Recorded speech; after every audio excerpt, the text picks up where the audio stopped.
Innal hamdalillah nahmaduhu wa nasta'inuhu wa nastaghfiruh wa na'udzu billahi min shururi anfusina wa min sayyiati a'malina may yahdihillahu fala mudilla lahu asyhadu an la ilaha illallah wahdahu la syarika lahu wa asyhadu anna Muhammadan abduhu wa rasuluh amma ba'd.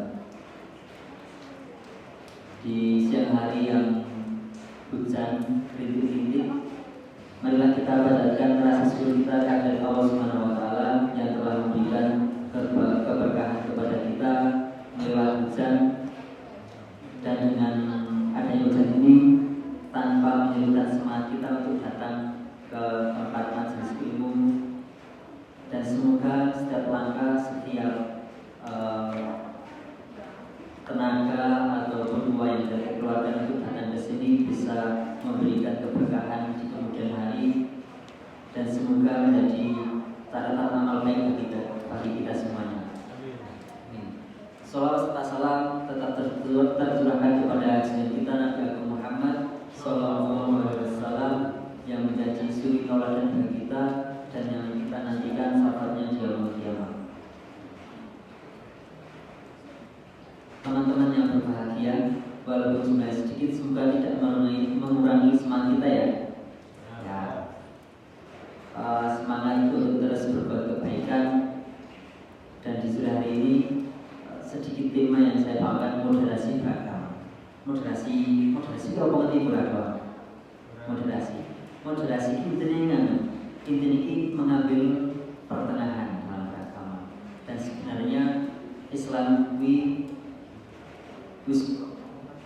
istilahnya sudah hatam soal moderasi. Moderasi sudah dicontohkan oleh Nabi kita Nabi Muhammad SAW, dan kita patut berbahagia karena kita berada dalam warga Muhammadiyah yang namanya langsung diambil dari nama Nabi yang sangat istimewa, Nabi yang menjadi pemimpin di masa depan ketika kita berada di hari pembangkitan setelah hari kiamat. Nabi yang sangat luar biasa.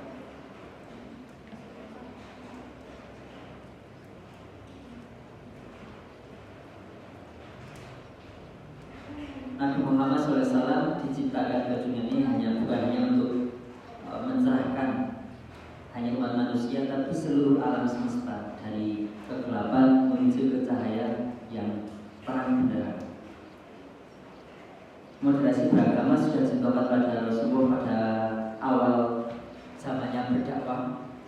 Tahu kan kisahnya Rasulullah ketika awal berdakwah, bagaimana tanggapan masyarakat, berbagai tantangan, cemoohan, bahkan ada sahabat-sahabatnya, keluarganya dibantai, bahkan Rasulullah pun terluka terhadap pembantaian atau penyiksaan dari calon-calon pengikutnya. Misalkan suatu kisah yang sudah sering kita dengar, kisahnya dakwahnya Rasulullah di kota Taif, tahu ya? Ketika Rasulullah datang ke sana, Rasulullah langsung dicemooh, bukan hanya orang dewasa, bahkan orang-orang kecil, maksudnya anak-anak kecil itu mencemooh Rasulullah. Bagaimana pesan kita? Misalkan kita datang 5 orang satu desa berkerumun, ketika kita datang, kita dilempari batu, kita dicemooh, apakah kita sangat tidak terluka hatinya? Bahkan fisiknya Rasulullah pun fisiknya keluar darah yang segar dari badan beliau.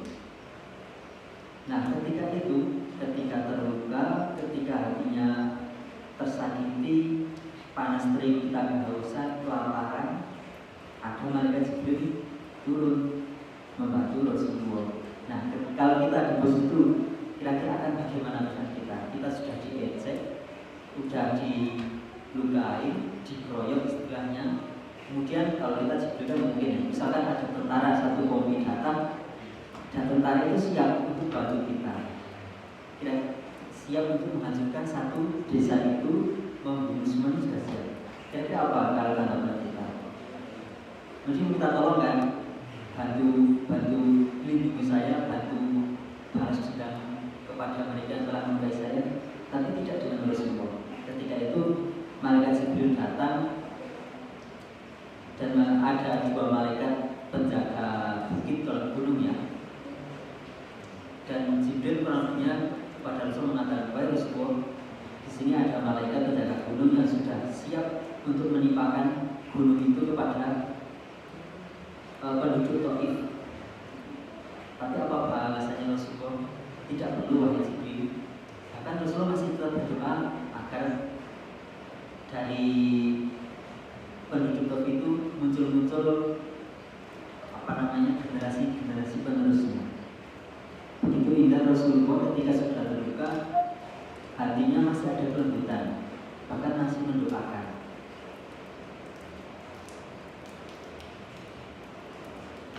Dan memang Rasulullah ini orang-orang yang sangat istimewa, bukan orang yang sangat istimewa. Rasulullah ketika sudah dilukai, kemudian disakiti hatinya, bahkan tidak ada seorang pun manusia yang sekuat Rasulullah. Bahkan gunung pun kalau menanggung bebannya Rasulullah, gunung ini tidak mampu, akan hancur berantakan.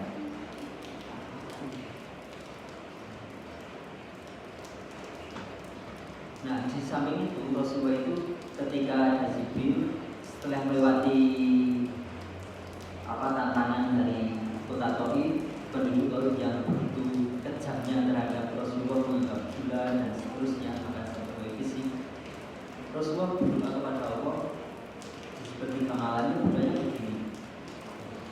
Rasulullah itu ya hampir gak setengah putus asa ya, puji dilukai, tapi Rasulullah itu bertanya, wahai Allah, setelah tantangan yang sudah saya lewati, kemana lagi tantangan yang harus saya hadapi? Dan Rasul berdoa bagaimana agar hatinya tetap dikuatkan. Nah, kemudian hari itu ada peristiwa Isra Mi'raj, tapi itu nanti ada di kemudian hari. Karena kita kan bicara moderasi. Nah, moderasi itu kita kembali ke moderasi seperti itu. Ketika kita dilukai, kita harus berusaha bagaimana kita bersikap positif kepada teman kita. Nah, dan bagi yang sering melukai temannya, entah siapapun itu, kita juga harus bisa memulai menghargai teman-teman kita. Nah, sering kita terjadi di masyarakat menyamaratakan. Misalkan yang cowok ini orang balik lawanan, padahal tidak seperti itu. Semua orang punya hobinya masing-masing. Tidak hanya itu, sekarang itu yang bola itu juga ada. Bukan berarti cewek yang suka main bola itu sebagai tomboy, tidak seperti itu. Itu masih kerap terjadi di lingkungan kita, ya tidak hanya di sini tapi di luar banyak masih seperti itu. Atau misalkan contoh-contoh yang lain, ora kaya kancane berarti ora patut dikancani. Bahkan tidak seperti misalkan rata-rata ya senang banyak bisa naik motor, naik ora di motor ya ora tak kancani. Bahkan tidak seperti itu. Kalau tidak punya motor ya ayo kita ajak, kita boncengkan, atau ayo kita ajari. Atau di mengatakan orang iso motor gak gaul.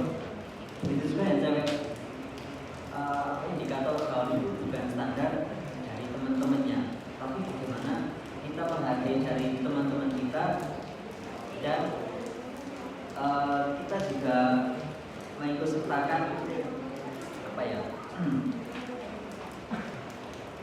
misalnya teman-teman kita ada selalu dalam pertemanan gitu. Misalkan ada sekelompok ini yang bersama futsal, ya udah ayo kita main futsal bareng. Ada yang di sini sekelompok di sebagian main futsal, terus sebagian yang tidak main suka futsal atau bola, ini suka jalan-jalan, ya udah kita main jalan-jalan bareng. Nah, kemudian di tempat kita ini kita menyatukan semuanya, baik yang suka apa, yang tidak suka apa, kita satukan di sini, kita bersatu berkumpul di tempat ini untuk menyatukan pikiran di Ikatan Pelajar Muhammadiyah. Pada era modern ini kita juga tidak terlepas akan Instagram ya, dan kita perlu membentengi diri kita, bermoderasi dengan Instagram atau sosial media ini agar kita tidak terbawa arus terlalu menjerumus mengikuti iranya dari selebgram.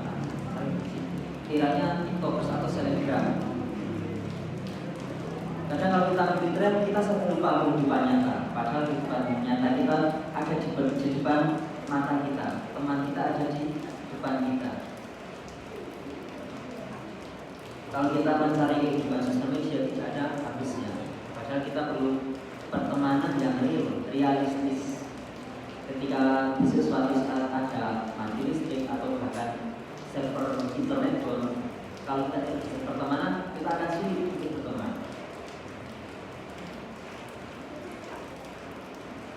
Nah, setelah itu kita ke kisahnya Rasulullah. Nah, Rasulullah ketika melewati tantangan di tantangan kemudian diperintahkan hijrah ke mana? Ada yang tahu? Setelah Mekah hijrah ke mana? Madinah ya, atau dulu disebut dengan kota Yastrib. Di kota Madinah ini Rasulullah tetap mengatakan moderasi, membentuk pemerintahan, moderasi yang dibentuk pada kota Madinah ini. Moderasi beragama, bagaimana dalam kota tersebut ada agama Yahudi, Nasrani, dan semuanya di situ bertoleransi, berbuat kebaikan, saling menghargai, ekonominya juga berjalan. Nah, Rasulullah mendesain pemerintahan sampai saat ini ditata begitu sangat rapi. Nah, kemudian dengan sikapnya Rasulullah yang luar biasa dan wasatoni atau sikap pertengahan, ketika ada permasalahan tidak langsung marah atau tidak langsung berlemah hati, sudah terwujud kemenangan yang dikatakan dari Allah ketika sudah selesai di Madinah. Kemudian setelah 10 tahun kemudian kembali lagi ke Mekah, itu penaklukan Mekah. Kira-kira penaklukan Mekah ini Rasulullah membawa berapa tentara kira-kira? Tahu nggak? Masih ingat pelajaran SD masalah ini?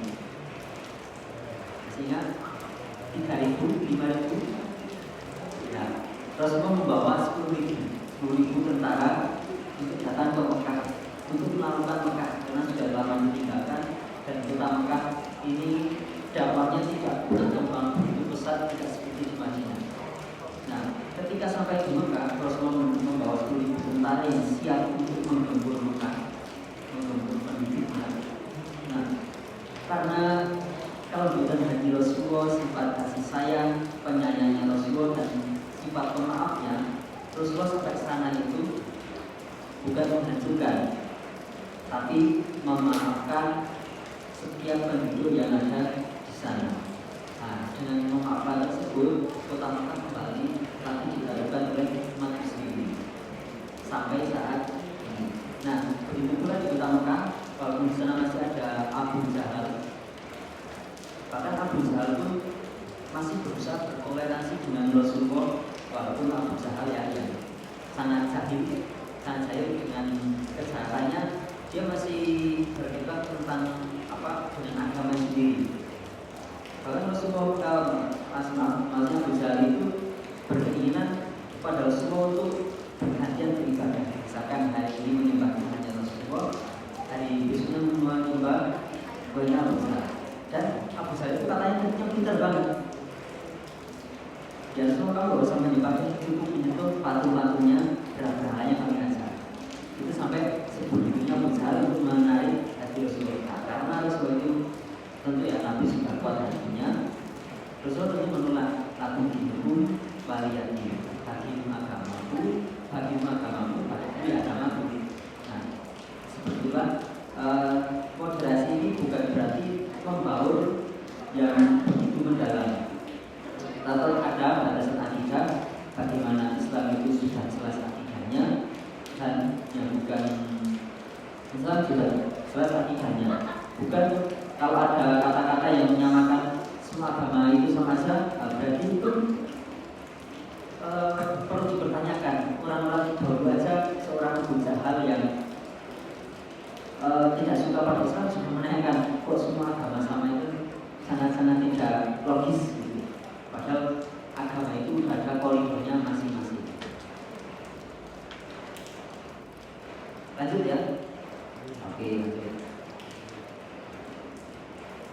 Nah, kita lanjut ke 5 kita moderasi beragama, moderasi bersosial, bagaimana kita menghargai sosial kita dan terus tetap berbuat kebaikan.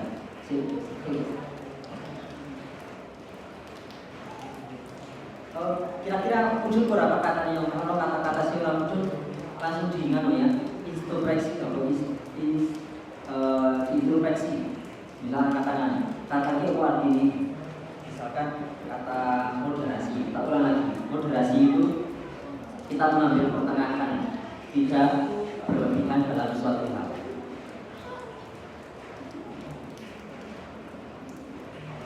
Lagi sebagai umat Islam khususnya Muhammadiyah, kita Muhammadiyah itu jelas dan Muhammadiyah tadi kita terangkan, Muhammadiyah itu mengambil nama dari kata Muhammad dan kita sebagai pengikutnya Muhammad yang langsung pada Muhammad. Nah, kita mengikuti Nabi Muhammad dan harapannya karakter Muhammadiyah seperti karakternya Nabi Muhammad. Nah, karakter ini dibentuk dari mana? Dibentuk dari kebiasaan kita dalam menjalani sehari-hari. Misalkan tadi sifatnya Rasulullah yang pemaaf, kasih sayang, kemudian suka membantu terhadap sahabatnya, keluarganya, bahkan orang yang membenci pun sama Rasulullah masih dibantu. Sebegitu hebatnya Rasulullah. Nah, harapannya kita sebagai warga Muhammadiyah kita bisa mengikuti jejaknya Rasulullah. Jejaknya untuk tetap membantu temannya, tidak saling mencemooh temannya.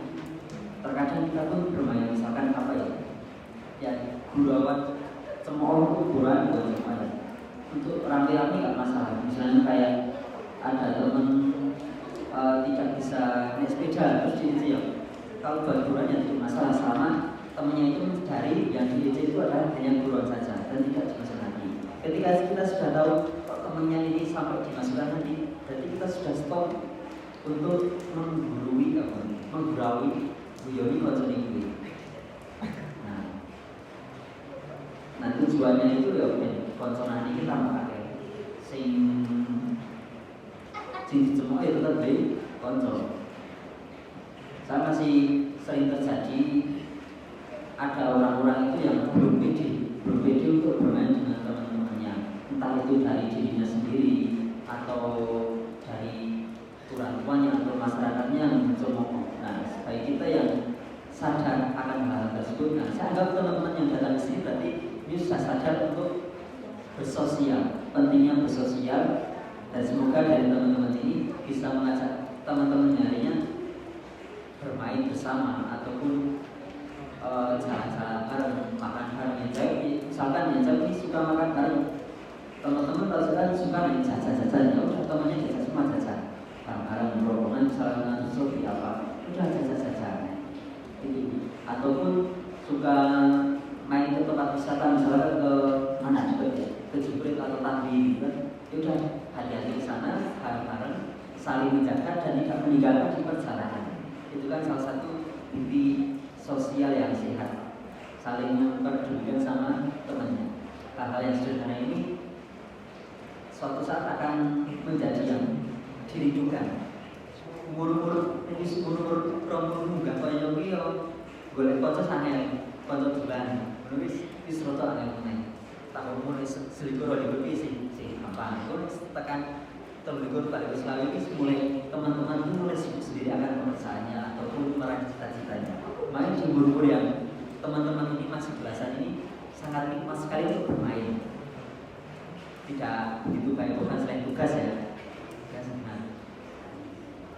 Nah, mari kita teman-teman itu manfaatkan waktu yang luang ini, mudah ini untuk bersosial, untuk meraih bersama-sama, terlebih kita bisa mendapatkan IPM, mendapatkan agama Islam. IPM walaupun dengan suasana sedikit, kita perlu pede. Di Temanggung ada amal usaha dia PKU Muhammadiyah yang lain memang ada, organisasi lain kan belum tentu. Nah, jangan sampai kita kalah sama Istiwa yang berbasisnya non muslim kan gitu. Kita menguatkan dari diri kita, siapa lagi kalau bukan kita yang memomisi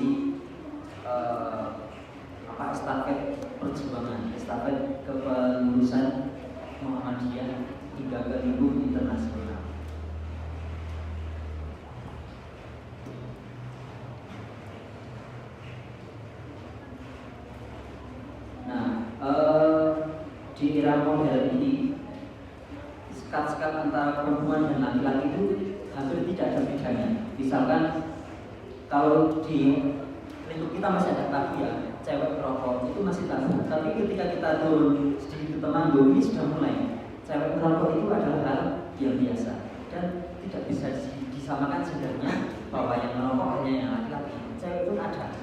Jadi jangan sampai ada teman-teman yang menyampaikan yang cowok khususnya, nek cowok kita merokok, jadi cewek. Padahal tidak. Sekarang itu cewek merokok sakit mas, sakit. Nah, saya bagaimana? Walaupun secara kesehatannya tidak bisa memantau merokok itu sehat, tapi jangan sampai hal-hal tersebut melukai hati teman-teman kita. Kalau memang dia tidak suka ya kita tidak perlu memaksakan. Nah, begitu juga yang cewek, kalau temennya itu nggak boleh coba, jangan disuruh coba-coba. Rokok kalau rokok kan semacam konvensional ya, ada lebih baru lagi kayak vapor, kayak apa, vape ya, tahu vapor ya? Tahu ya, cewek tahu nggak? Nanti kurang vapor gitu, sistem dulu, atau istilahnya rokok elektrik ya. Nah, nanti saya perlu memperkenalkan ini agar menjadi hal yang ilmu ya, jadi ilmu dan teman-teman bisa bagaimana menyikapi. Kalau memang tidak suka ya jangan dipaksakan. Kalau memang suka ya no problem. Kalau itu diperbolehkan sama orang tua misalkan, kan kita izinnya sama orang tua ya. Kalau sama temannya mah ya oke aja. Gitu. Nah, rokok itu kan masih ya masih tidak terlalu berat. Nah, kemudian ada lagi narkoba, komer, kemudian ambrolira. Ini tidak ada bedanya antara perempuan dan laki-laki. Semua ada. Bahkan di daerah yang perkotaan besar Jogja, Semarang itu sudah menjadi hal biasa. Cewek masalah percintaan lainnya ke situ. Bukan hanya cowok, sekarang cewek pun seperti itu. Nah, padahal hal-hal yang khususnya kotor ini sangat merugikan bagi kita. Kalau kita kan sudah kecanduan, ada nih orang sini yang sudah kecanduan sampai meninggal, sampai mata terluka. Mungkin teman-teman tahu, udah beberapa tahun yang lalu ya, hanya waktu COVID, dia itu saat kecanduan sampai matanya itu tidak bisa melihat. Kalau tahu ceritanya, saya tidak usah cerita terangnya mana, tidak usah tahu. Nah, itu efek dampak dari salah satu narkoba itu sampai ke kesehatan. Nah, kalau tahap awalnya masih mencoba seperti apa sih rasanya, kemudian mencoba varian lain. Nah, tanpa kita sadar dari mencoba itu kita lumpuhkan misalkan seminggu sekali, sebulan sekali, nanti sebulan 2 kali. Kelamaan nanti akan ketagihan. Kita tidak terasa ketagihan tersebut, jadi mengurangi jajan kita mulai isolasi bebas lagi, jadi berkurang. Nah,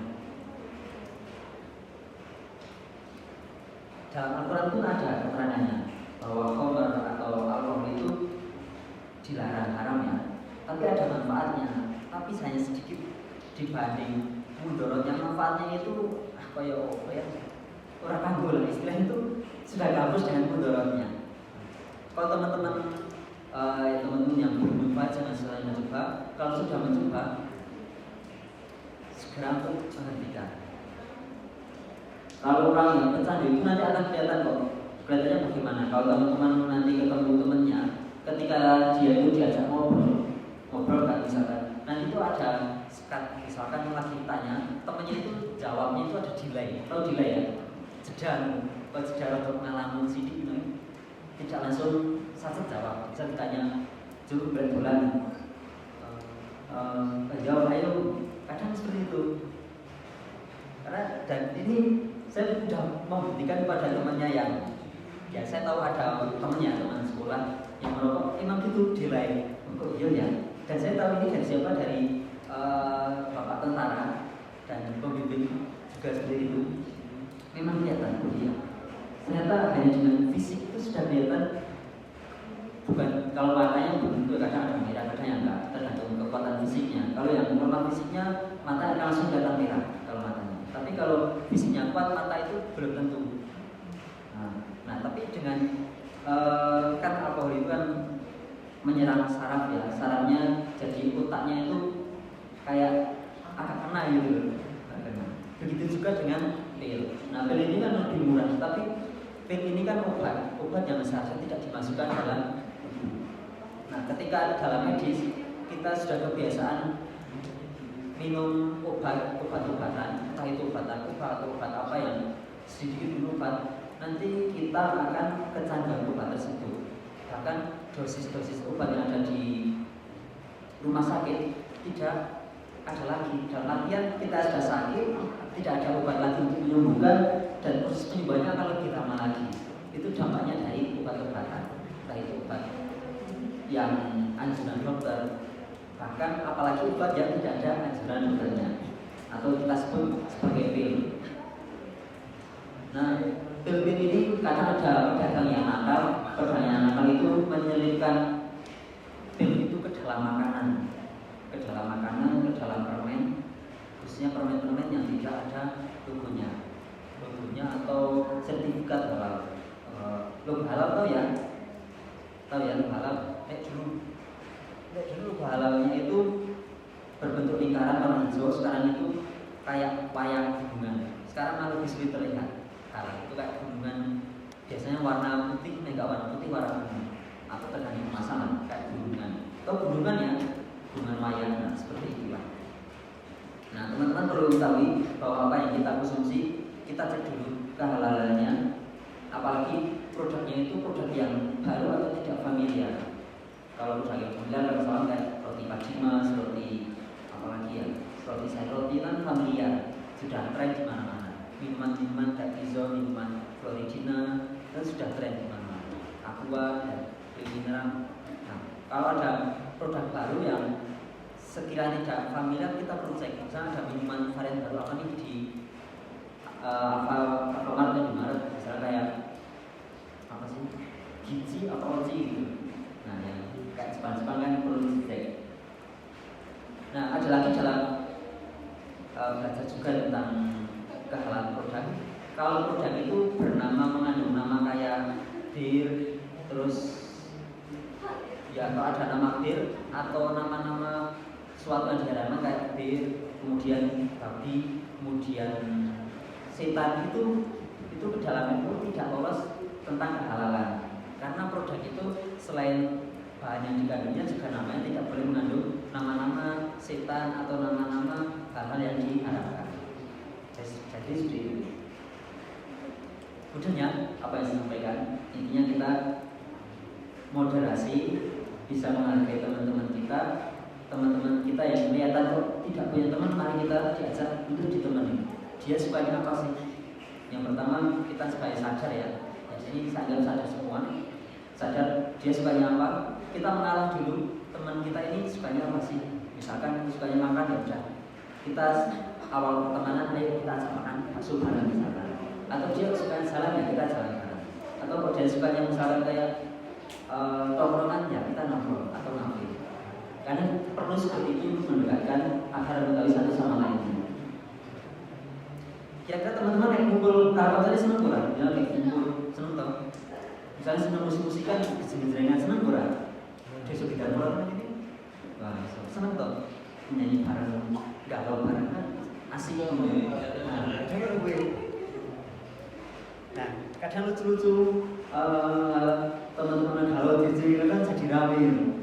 Nah, hal-hal sederhana tapi membuat kita semangat bertemu dengan teman-temannya. Dan sangat luar biasa, di sore yang dingin hujan kita masih dikuatkan hatinya, diberi kelonggaran, dan semoga kedepannya kita lebih dimudahkan. Ada Jambiro ya?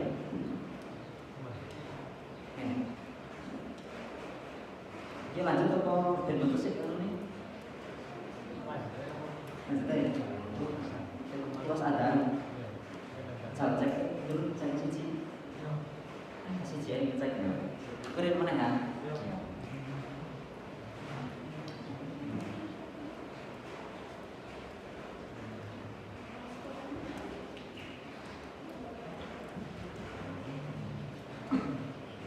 kesalahan yang mau ditanyakan?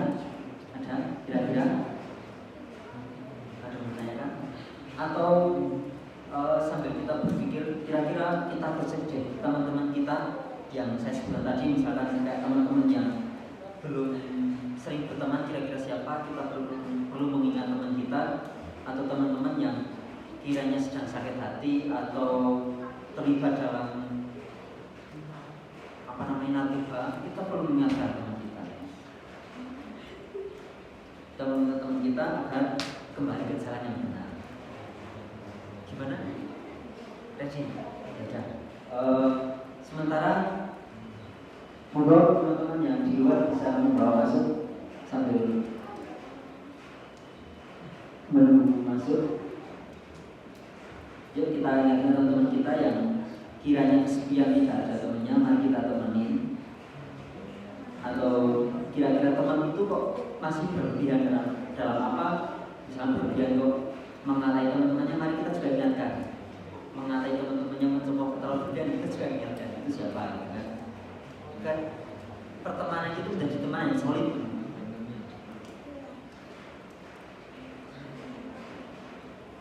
Sudah sekiranya ada benar gak nih? Gak ada? Sering-sering itu? Sering-sering? Sudah? Wis, ya sudah cukup. Kurang lebihnya saya mohon maaf. Apabila tidak ada obrolan lagi, mari kita ada di belakang. Dan semoga apa yang kita dapatkan hari ini bisa diamalkan di kemudian hari, khususnya bagi saya sendiri yang menyampaikan, dan kepada teman-teman semoga bisa menyebarkan luaskan lagi. Dan tujuannya apa? Kita dalam satu ikatan yang solid untuk kedepan yang lebih baik. Segala kelebihan itu datangnya dari Allah, dan segala kekurangan itu datangnya dari setan. Dan apabila dari saya ada kesalahan, dan saya juga mohon maaf. Seterusnya, wassalamualaikum warahmatullahi wabarakatuh.